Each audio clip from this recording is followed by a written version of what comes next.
আসসালামু আলাইকুম সুধী দর্শক। অ্যাসিডিটি নিয়ে আমার একটু ব্যক্তিগত অভিজ্ঞতা শেয়ার করি। আমার ওয়াইফ বারবার কয়েক বছর ধরে অসুস্থ হচ্ছে।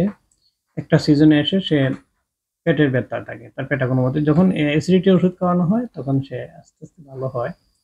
অ্যাসিডিটিটা কেন হয়? সাধারণত আমরা যখন খাবার খাই তখন আমাদের এ থেকে হজমি রস খাবারের সাথে মিশে পেটে যায় এবং হজম করে। কিন্তু যাদের অ্যাসিডিটির সমস্যা তাদের আসলে ওই হজমি রসটা সবসময় গলা থেকে নিঃসরণ হয় এবং গিয়ে পেটে অম্বল হয়, পেট ব্যথা করে।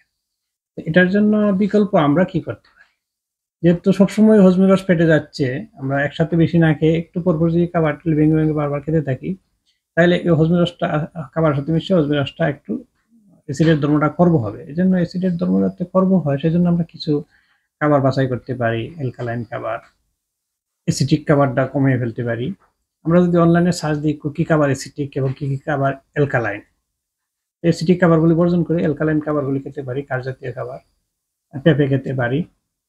আর ওষুধ তো ডাক্তারের পরামর্শ দিতেই হবে অ্যাসিডিটি। তাৎক্ষণিক অ্যাসিডিটি থেকে মুক্তির জন্য বারবার দুধ খাওয়া যেতে পারে, ডিম জাতীয় খাবার যেগুলি মানে অ্যাসিডের ধর্মটাকে খর্ব করে এগুলি খেতে পারি।